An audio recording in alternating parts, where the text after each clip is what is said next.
नमस्कार, मैं doctor Santosh Meena, associate professor, department of history, government arts college Kota.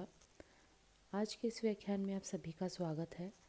आज हम प्राचीन भारत का इतिहास का प्रमुख टॉपिक चालुक्य वंश लेंगे। चालुक्य वंश दक्षिण भारत का एक प्रमुख राजवंश था।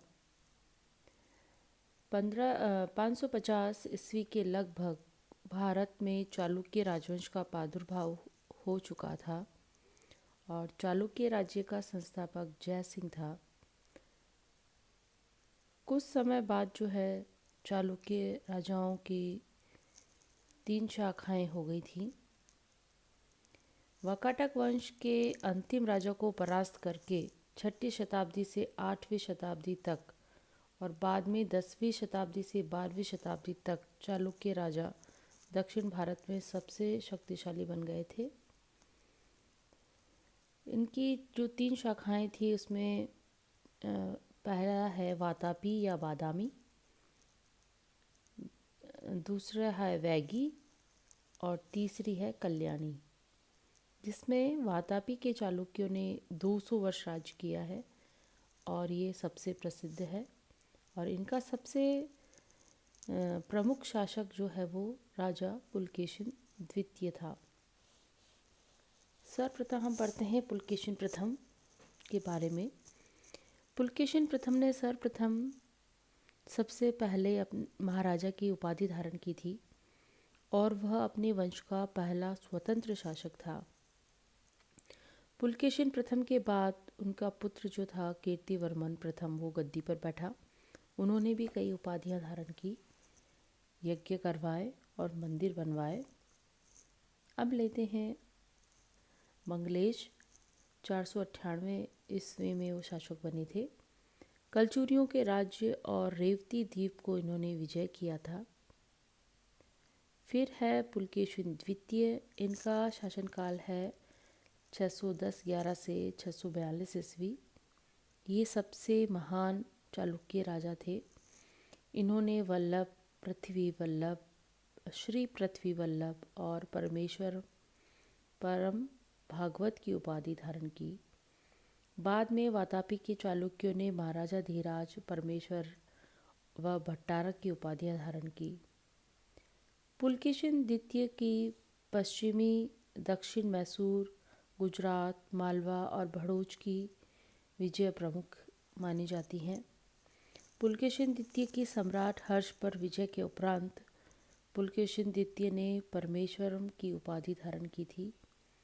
वल्लभी के राजा ध्रुवसेन सेकंड को पराजित किया। पुलकेशिन द्वितीय की पूर्वी दक्षिण की विजय, जिसमें कि महाराष्ट्र, कोंकण और कर्नाटक पर इन्होंने अधिकार कर लिया और गुजरात से मैसूर तक इनका राज्य जो है वो फैल गया था। विष्णुवर्धन पुलकेशिन द्वितीय के जो भाई थे, उन्होंने पूर्वी चालुक्य वंश की नींव रखी। पुलकेशिन द्वितीय की पल्लवों के ऊपर विजय 641 ईस्वी के लगभग हैंसांग ने दक्षिण भारत की विजय की। तब महाराष्ट्र में पुलकेशिन द्वितीय का राज्य था। हैंसांग ने चालुक्य की राजधानी बादामी का वर्णन किया है। चालुक्यों की दूसरी राजधानी इल्लोरा थी। पुलकेशिन द्वितीय ने ईरान के बादशाह खुसरो सेकंड के यहाँ दूत मंडल भेजा। पुलकेशिन द्वितीय को पल्लव सम्राट नरसिंहवर्मन ने पराजित किया। वो वातापी कौंड की उपाधि धारण की। विक्रमादित्य प्रथम पुलकेशिन द्वितीय के बाद जो है गद्दी पर बैठे। इस वंश का अंतिम राजा जो है वो कीर्तिवर्मन सेकंड था, जिनका कार्यकाल 746 से 757 ईस्वी माना जाता है, जिसे राष्ट्रकूट वंश के सरदार दंतीदुर्ग ने पराजित किया था। वैगी के चालुक्य जो है, इनका संस्थापक जो है वो विष्णुवर्धन थे और जो चालुक्य कल्याणी के चालुक्य हैं, इनके संस्थापक जो है तेलप या तेल थे और इनका प्रसिद्ध राजा था वो जय सिंह था।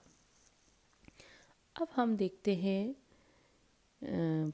चालुक्यों के अधीन दक्षिण की स्थिति कैसी थी। सर्वप्रथम देखते हैं उनकी धार्मिक स्थिति कैसी थी, वो किस धर्म को मानने वाले लोग थे। तो हिंदू धर्म के ये अनुयायी थे, बहुत ही सहिष्णु थे। चालुक्यों के राज्य में ब्राह्मण धर्म का उत्थान हुआ। इन्होंने अश्वमेध यज्ञ, वाजपेयी यज्ञ और पुंडरिक आदि यज्ञ इन्होंने करवाए। अब लेते हैं वास्तुकला और कला। इस युग में पहाड़ों और पत्थर की चट्टानों को काट कर अत्यंत ही सुंदर मंदिर बनाए गए। राजा मंगलेश ने बादामी में शिव का मंदिर बनवाया। अजंता और एलोरा की गुफाएं चित्रकारी के लिए प्रसिद्ध हैं। ये दोनों चालुक्य राज्य में ही स्थित थी। बिना गारे और चूने के केवल पत्थरों के स्मारक बनाए जाते थे। मेगुती में शिव मंदिर, एलोह का विष्णु मंदिर, संगमेश्वर का मंदिर, लोकेश्वर शिव मंदिर जिसे अब विरूपक्ष कहा जाता है, इसे विक्रमादित्य की पत्नी पटकल ने बनवाया था।